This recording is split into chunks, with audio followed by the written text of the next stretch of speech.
अस्सलाम वालेकुम, मेरा नाम जाबिर है और मैंने पिछली वीडियो में आपको डीसी मोटर के बारे में डिटेल से बताया था। आज मैं आपको एसी मोटर 220 मोटर जो चाहे इंडोर की हो या आउटडोर की हो, इसके मुतालिक जितने भी क्वेश्चन एक टेक्नीशियन के ज़हन में हो सकते हैं उन सब का मैं आंसर देने की कोशिश करूँगा इस वीडियो में। तो आप लोग अगर पूरी वीडियो देखेंगे तो आपको इंशाल्लाह सब के आंसर मिल जाएंगे। अच्छा, तो सबसे पहले जो चीज़ है वो ये है कि अगर आपका आउटडोर या इंडोर चल रहा है यानी उसका कनेक्शन सब कुछ ठीक है, तो आप उसको खोलते हैं तो खोलते ही आपको वायर्स को देखते ही पता लग जाएगा कौन सी कॉमन रनिंग और हमारी स्टार्टिंग है। तो इसके लिए ये देखिए, आपने वायर देखनी है, आपकी मोटर की वायर कौन सी है। ये मोटर की वायर है। इसमें यहाँ से ये देखें, इसका कैपेसिटर लगा होगा। कैपेसिटर के एक साइड पे जो भी अकेली वायर लगी होगी जिसके साथ और कोई वायर नहीं होगी, तो ये आपकी हमेशा स्टार्टिंग की वायर होगी। इसी तरह मोटर की वायर जोन सी भी कैपेसिटर के दूसरी साइड पे लगी होगी और उसके साथ एक और वायर भी लगी होगी जो आपकी लाइन या न्यूट्रल होगी, ये आपकी जहाँ पे दो वायर लगी होंगी ये रनिंग वायर होगी। और जो मोटर की तीसरी वायर होगी वो या तो आपके यहाँ कॉन्टेक्टर में से कहीं से आ रही होगी या पीछे आपकी मेन पावर में से इन कनेक्टर्स में से आ रही होगी, तो ये आपकी हमेशा कॉमन की वायर होगी। अच्छा, तो सबसे पहले जिस मोटर पे स्टिकर ना लगा हो तो उसकी कॉमन रनिंग स्टार्टिंग किस तरह चेक करेंगे। उसके लिए सबसे पहले आप एक मीटर ले लें, ओम मीटर, जिससे आप ओम चेक कर सकें। इसको ओम पे रख के, ये हमारी मोटर की वायर्स हैं, किसी भी दो मोटर्स को आपस में मीटर का ये 147 बता रहा है, 146। इसी तरह अब ये दूसरे पे आपने चेक करना है किन दो वायरों में सबसे ज़्यादा आपकी रेजिस्टेंस आ रही है।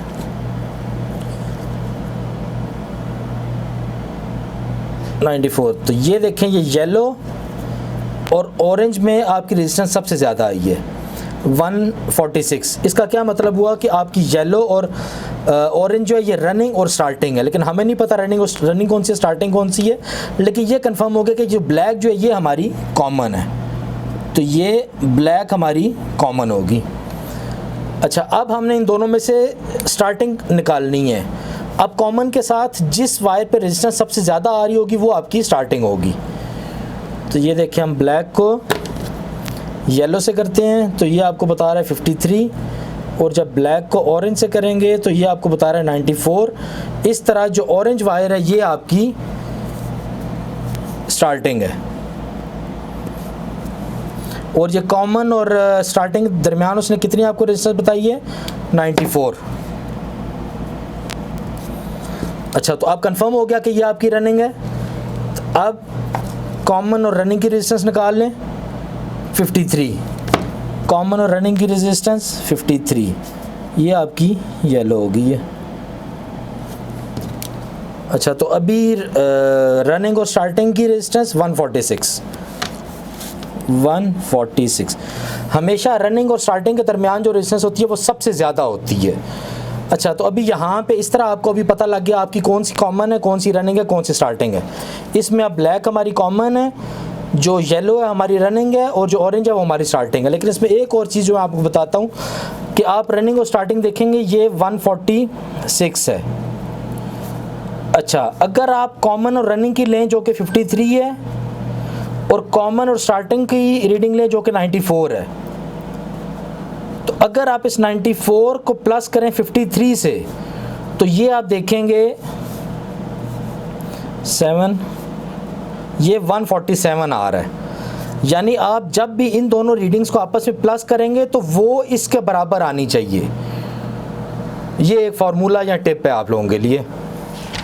अच्छा, तो ये अभी मोटर हमारे सामने है, इसकी हमने रनिंग, स्टार्टिंग और कॉमन मालूम करनी है। इसमें सबसे पहले आप ये बात देख लें कि इसमें 5 वायर हैं, तो इसमें एक कोई रनिंग है, एक स्टार्टिंग है, और बाकी 3 जो बचेंगी वो इसकी कॉमन होंगी। और उन 3 कॉमन में से एक आपकी लो होगी, एक हाई होगी और एक मीडियम होगी। तो सबसे पहले हम क्या करते हैं, इसकी रनिंग और स्टार्टिंग मालूम करने हैं। जिन दो पे सबसे ज़्यादा रेजिस्टेंस आएगी वो आपकी रनिंग और स्टार्टिंग होगी। अभी हम इसको बारी बारी चेक कर लेते हैं। ये 401.401, 0.317, 0.300, 254 ओम। अभी इसी तरह इसको इस पे रखेंगे,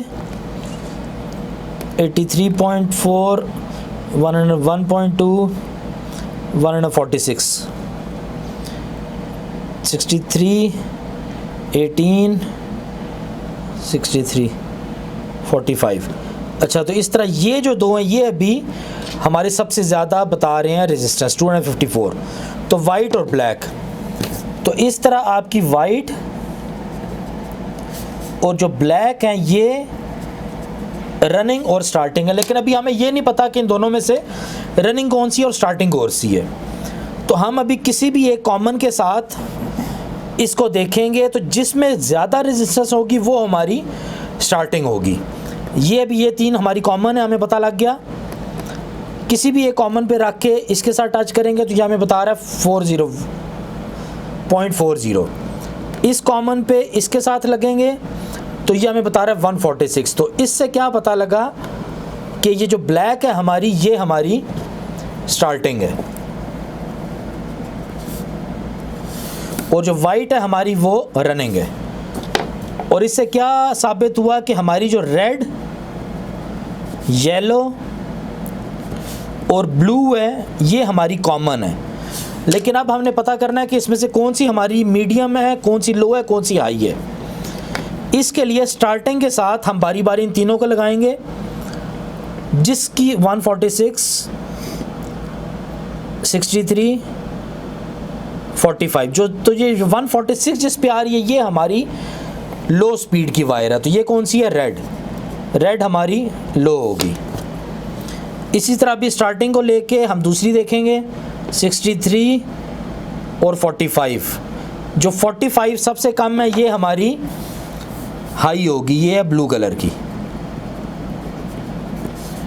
और इसी तरह जो बाकी येलो बच गई, येलो हमारी मीडियम होगी। तो इस तरह हमें रनिंग, स्टार्टिंग, लो, मीडियम और हाई ये सब हमने आसानी से मालूम कर ली। अच्छा, तो मोटर की ग्राउंडिंग किस तरह चेक करनी है? इस मोटर के एक तार पे ये लगाएं, इसको कंटिन्यूटी पे सबसे पहले आपने सेट करना है मीटर को। एक वायर लगाएं, यहाँ से पेंट उतार लें बॉडी के ऊपर से, पेंट उतार के दूसरी वायर लगाएं। अगर तो आपका बज़र बजे तो इसका मतलब है आपकी ये वाइंडिंग ग्राउंड है। इसी तरह दूसरी वायर को चेक कर लें, अगर बज़र बजे तो ग्राउंड है, अगर बज़र नहीं बज रहा इट मीन्स आपकी मोटर की ठीक है वाइंडिंग उसकी। तो इस तरह आप इसकी ग्राउंडिंग चेक कर लेंगे। अच्छा, अगर आपकी मोटर ग्राउंड भी नहीं है और एक चीज़ आपने ग्राउंडिंग चेक कर ली, एक उसकी रेजिस्टेंस चेक कर ली कि मोटर की रेजिस्टेंस ठीक है, और तीसरी चीज़ उसके बेरिंग देख लें। ये बेरिंग सबसे पहले ही देख लें मोटर उतारते वक्त, अगर ये सही घूम रही है तो बेरिंग इसके ठीक है, नहीं तो इसके अगर ये जाम है, रुकी हुई है, तो आप इसके बेरिंग चेंज कर दें। अच्छा, तो अभी मैं आपको आखिरी चीज़ बताता हूँ कि मोटर की रोटेशन कैसे चेंज होती है। कभी गलती से आपसे हो जाए या आपको अक्सर कंडीशंस में ख़ुद भी चेंज करनी पड़ती है, उसका तरीका क्या चेंज करने का। ये देखिए, अभी ये नॉर्मल कनेक्शन है, ये आपकी स्टार्टिंग है, ये रनिंग है। अभी इस कंडीशन में चलाएंगे मोटर को तो मोटर आपकी ये देखें क्लॉकवाइज चल रही है। अच्छा, अभी क्लॉकवाइज चल रही है, इसको एंटी क्लॉकवाइज चलाने के लिए सिर्फ एक काम आपने करना है, इस वायर को उतार के यहाँ पे लगा देना है। इस वायर को उतार के यहाँ पे लगाएं, ये देखें अभी आपकी मोटर ये एंटी क्लॉकवाइज चली है। तो बहुत बहुत शुक्रिया आप लोगों का, दुआ में याद रखिएगा। अल्लाह हाफ़िज़।